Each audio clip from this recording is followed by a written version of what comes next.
আল্লাহ তাকে এত রূপ দিয়েছে। ওই বাচ্চাটা মাদ্রাসায় যখন কোরআন পড়ে ওস্তাদ চোখের পানি আর রাখতে পারে না। ছেলেটা বন্ধুদের সাথে মাদ্রাসায় যায়, একটা দুষ্ট মেয়ে প্রতিদিন নজর করে রাখে। এইটা মানুষ না জিন যায়। মেয়েটা ছিল দুষ্ট ধরনের, তার রূপে তার মোহিত পাগল বানিয়ে দেয়। মেয়েটা পাবে রে ছেলেটার সাথে বহুদিন ধরে কথা বলতে চাই, কিন্তু বহুত বন্ধুর সাথে যায়। যদি ওনার বাবা মাকে বলিয়ে দেয়, কিন্তু আমাকে ধাওয়া দিয়ে দিবে। কিন্তু আমি কথা বলতে চাই, ছেলেটা এত সুন্দর আল্লাহ দিয়েছে। পৃথিবীর আল্লাহ রূপটাকে দুই ভাগ করেছে, একটা মানব জাতির গায়ে দিয়েছে, একটা ইসুফ আলাইহিস সালামের গায়ে রূপ দিয়েছে। যদি কোন সুবহানাল্লাহ। ছেলেটা মাদ্রাসা দিকে যাচ্ছে, আর ওই দুষ্ট মেয়েটা প্রতিদিন বাড়ি থেকে বিড়ি দেখে, ওই সব বন্ধুদের সাথে যায়, একাই যায় না। মেয়েটা মনে মনে ভাবে, আমি যদি ছেলের সাথে কথা বলি মনে হয় না মা বাবাকে কেয়া দিতে পারে, আমার উপর কষ্ট হবে। মেয়েটা আর কথা কয় না, ফিরি ফিরি বাড়ি যায়। হঠাৎ করে একদিন দেখে ওই ছেলেটার এত সুন্দর দেখা, হঠাৎ একা একা আসতেছে। দুষ্ট মেয়েটা বাড়ির থেকে বেরিয়ে রাস্তার সামনে দাঁড়িয়ে আছে। আসার সাথে সাথে বলছে, ভাই আসসালামু আলাইকুম। কচ্ছে বোন ওয়ালাইকুম সালাম। ভাই আমি তোর সাথে দেখা করার জন্য বহুদিন পর্যন্ত রাস্তায় দাঁড়িয়ে থাকি ভাই, কিন্তু আমি একটা কথা বলতে চাই, কিন্তু ভাই পাচ্ছি না। আমার মনে একটা তোমার কাছে আমি দলিল শুনতে চাই ভাই, আমাকে দয়া করে বলবেন কি?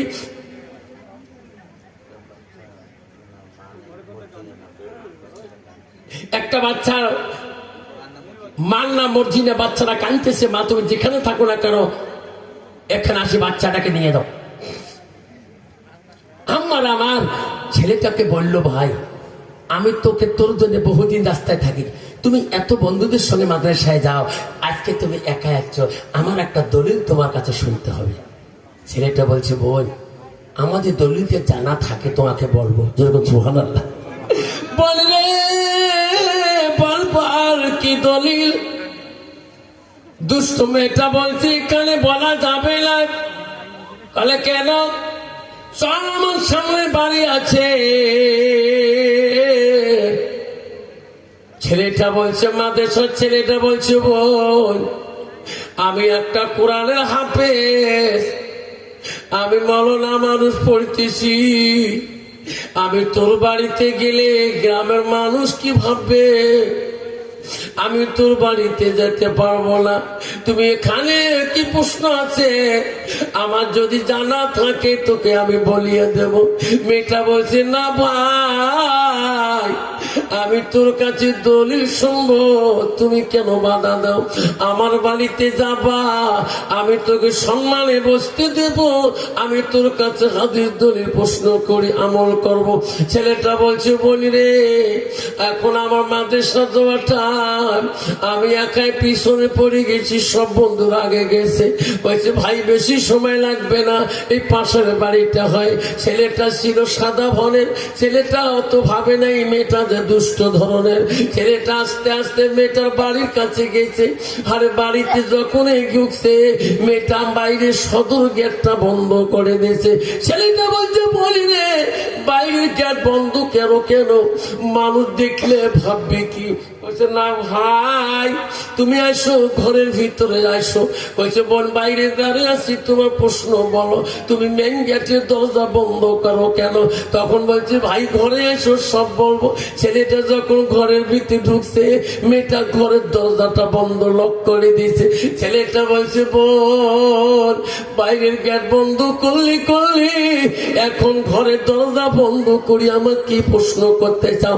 তখন দুষ্ট মেয়েটা বলছে, ভাই বহুদিন ধরে তোর জন্য রাস্তায় দাঁড়িয়ে থাকি, তুমি সব বন্ধুকে নিয়ে মাদ্রাসায় যাও, কিন্তু আজকে তুমি একাই আসছো। আমি তোর কোন এলিম শোনার জন্য ডাকি নাই, আমি তোর রূপে আমি মোহিত হয়ে গেছি, আমাকে তুই পাগল বানিয়ে দিয়েছো।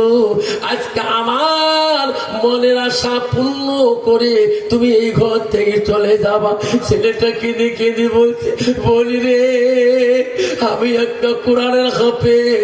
এই কোরআনে 6666টি আয়াত আছে, 114টা সূরা আছে রে বোন। আমি কোরআনের হাফেজ। আল্লাহ আমার সিনার মধ্যে সব ক্যাসেট বানিয়ে দিয়েছে। ও বোন, আমি তোর জৈবন জেলা আমি নিবারণ করতে পারবো না। বোন, আমাকে ছাড়ি দাও। মেয়েটা বলছে, বেশি কথা বললে শিক্ষক দেব, বিনা অপরাধে তো ধুলাই করে ছাড়ে দেব। পাবে কিনা? পাবে কিনা? ধরে কর। ছেলেটা বলছে, বোন তুমি চিক্কু দিবে কে? তুমি তো ডাকি আল্লাহ, আমি যা বলি তুমি তাই শুনবে কিনা? আমার মনের আশা পূরণ করবি কিনা? ছেলেটা কান্দে, আল্লাহ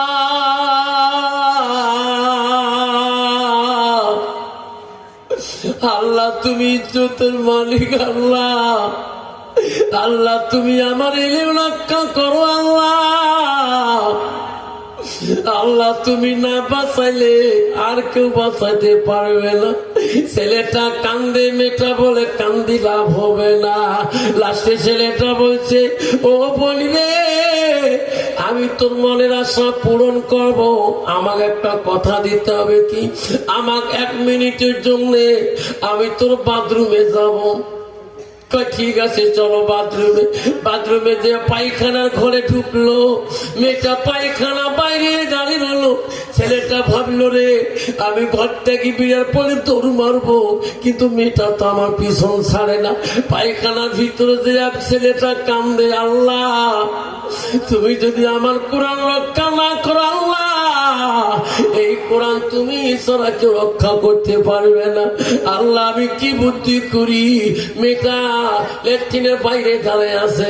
বাবা কোন তো ছেলেটা বিড়ে রাস্তা আছে, কোন পালা রাস্তা নাই। ছেলেটা পায়খানা করে না, খালি কান্দে, আল্লাহর কাছে সাহায্য চায়। কানতে কানতে পায়খানা তলবাসি গেছে। সামান্য একটু পায়খানা নিজের হাতের তলায় নিয়ে যেই মাথায় মুখে মাখিছে, আর যেই দরজা খুলে দিছে, মেয়েটা কইছে, সর্বনাশ,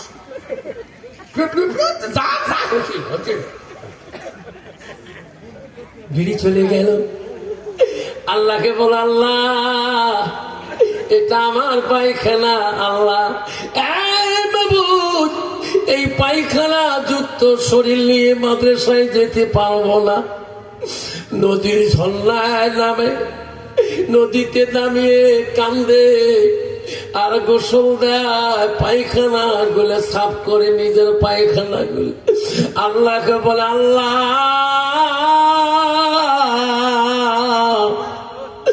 আমি যখন ছোট ছিলাম আমি বুঝি নাই আমি পায়খানা করছিলাম। আমার মা এত কাজে ব্যস্ত ছিল, আমার মা কাজ শেষ করেছি দেখে আমি বিছানার মধ্যে পায়খানা করেছিলাম। আল্লাহ আমি বুঝি নাই আমার নিজের পায়খানা হাতে মুখে মাখছিলাম, গায়ে মাখছিলাম। আমার মা আমাকে কোনোদিনও ফেলে দেয় নাই। আল্লাহ আমার শরীরের মুখের পায়খানা, কানের পায়খানা, সর্ব অঙ্গর পায়খানা মা তো যত্ন করে ধুইয়া দিয়ে মা আমার মুখে গালে চুমা দিত। আল্লাহ তুমি তো আমার মা থেকে 2 গুণ বেশি আদর করো। আল্লাহ আমার মা যদি আমার শরীরের পায়খানা ফেলে দিয়ে আবার গালে মুখে চুমা দিয়ে বুকিয়ে নিতে পারে, আল্লাহ তোর কোরআন রক্ষা করতে যায়। আল্লাহ আমি আমার পায়খানা গায়ে মাথায় মাখছিলাম। আল্লাহ বলে, ফেরেশতারে যা যা যা, উনি গোসল দিতেছে, জান্নাতের খুশবু নিয়ে যা গায়ে লাগিয়ে দাও। এই ফেরেশতারা আমার কোরআন হেফাজত করেছে। ছেলেটা একটা ডুব দেওয়ার পরে দ্বিতীয় গোসল রূপের সঙ্গে আল্লাহর ফেরেশতা জান্নাতি খুশবু গায়ে লাগিয়ে দিলেন।